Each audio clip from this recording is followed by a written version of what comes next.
As you're watching this video, you might be also aware that I have just released a book called The Final Chapter, Awakening in the Final Chapter. So I was thinking that in the light of impermanence and death, uh, which is inevitable, where should our attention be? What is the best way to make not only the final chapter dynamic and fulfilling and happy, but how do we make every chapter of our life dynamic and fulfilling and joyful and creative and loving and full of vitality and wisdom? That's part of what you'll read in the book if you decide to read the book. But there's a quiet and immovable truth that sits beneath every moment of our lives. And that truth is everything we perceive is changing, and everything we can point to will pass. Not as a philosophical idea, but as an immediate fact of experience. This breath dissolves into the next. Sensations flicker and fade. Thoughts arise and vanish. Identities reshape themselves continuously. Even the body, which we treat as the most intimate home, is a process rather than a thing, a river rather than a structure. And at some point, that process, too, will come to an end. We know this, and yet we live as if we don't. Or perhaps more accurately, we oscillate between fleeting glimpses of this truth and long stretches of strategic forgetting. The mind cannot easily function if it holds death too closely. It requires a kind of selective blindness to keep its projects intact. But there are moments, often uninvited, when the veil thins, a loss, a diagnosis, a sudden silence in the middle of a busy day. And in those moments, something rearranges itself within us. The question is not whether everything is impermanent. That is already given. The question is, in the light of this, what actually matters? At first glance, the answer seems obvious. Relationships matter, love matters, presence matters. And yes, these are closer to the truth than the usual preoccupations with achievement, accumulation, and image. But if we look more deeply, even these are not quite stable ground. Relationships change, roles dissolve. The people we love will also disappear, just as we will. Even the felt sense of love as an emotion arises and passes like everything else. So if we root importance only in what is still within time, we're building on something that is inherently unstable. This is where the contemplative traditions point us beyond the surface layer of values into something more subtle. What matters is not the content of experience, but the recognition of what we are as the field in which all experience appears. From this perspective of Advaita, what is truly important is not in any particular configuration of life, but the clear seeing of one's nature as awareness itself, unchanging, unbound, and not subject to birth or death. Not as a belief, but as a direct recognition.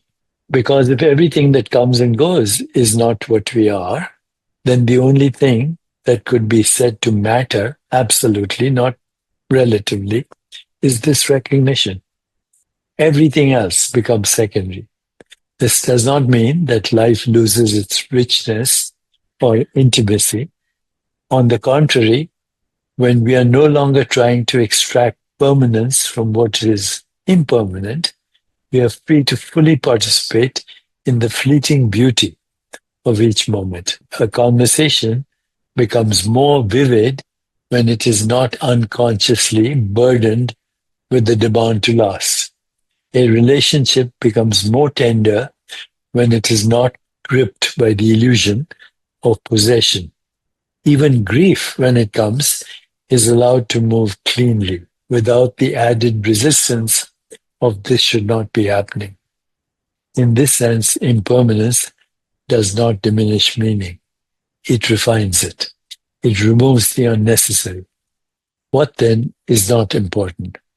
All the ways we try to solidify ourselves within the flow of change. The endless project of becoming someone. The subtle and not so subtle attempts to secure identity through achievement, recognition, or control. The belief that if we can just arrange the conditions of our lives correctly, we will arrive at a lasting sense of completion. These are understandable movements of the mind, but they are ultimately based on a misunderstanding. They assume that permanence can be found in what is inherently impermanent. And so they generate a kind of low-level suffering, even when they appear successful on the surface. Consider how much energy is spent in managing perception, how we are seen, how we are remembered, how we are positioned within the social field. In the light of death, this becomes almost transparent in its futility, not in a cynical way, but in a clarifying way.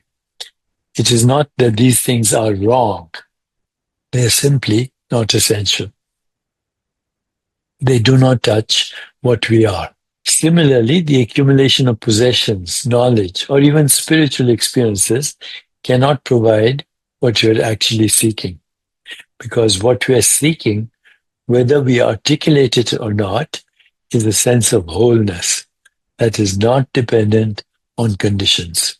And no condition by definition can provide that.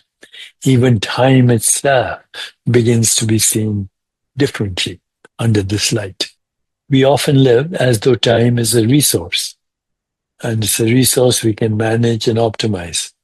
Time management, we call it. Something we can use to build a life that will eventually feel complete. But time also is the medium through which everything dissolves. Every achievement, every structure, every narrative we construct is carried forward and eventually erased within it. Time is the consumer. We are its food. So what does it mean to live wisely within time, knowing this? It means shifting from a life organized around accumulation to a life oriented toward recognition. Not recognition in the social sense, but recognition in the deepest sense, the clear seeing of what is already here prior to the movement of becoming.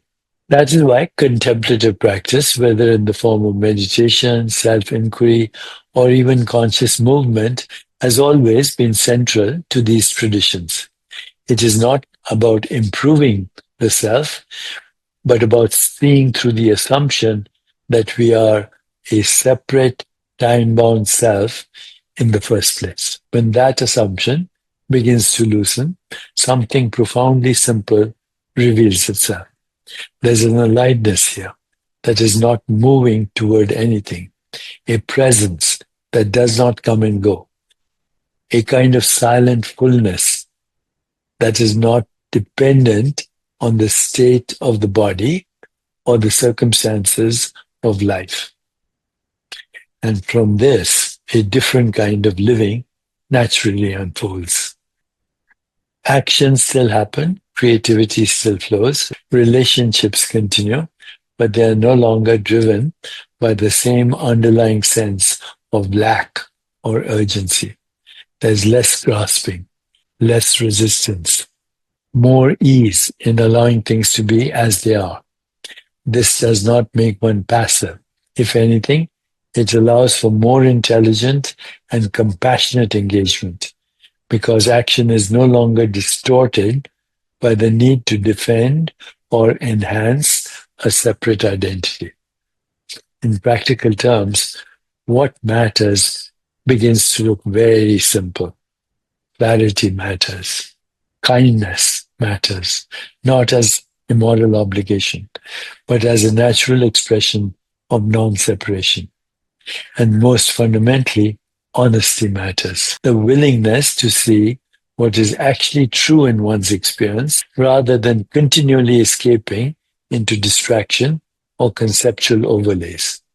Everything else becomes contextual, useful, perhaps, enjoyable, certainly, but not essential. When the certainty of death is fully acknowledged, not as an abstract idea, but as a living reality, it does not lead to nihilism. It leads to a kind of purification. What falls away are the unnecessary layers of striving and confusion. What remains is what has always been here. And from that, life is not a problem to be solved, but life is an expression of something already whole, already healed, already holy. And that is who we are. Tattvamasi.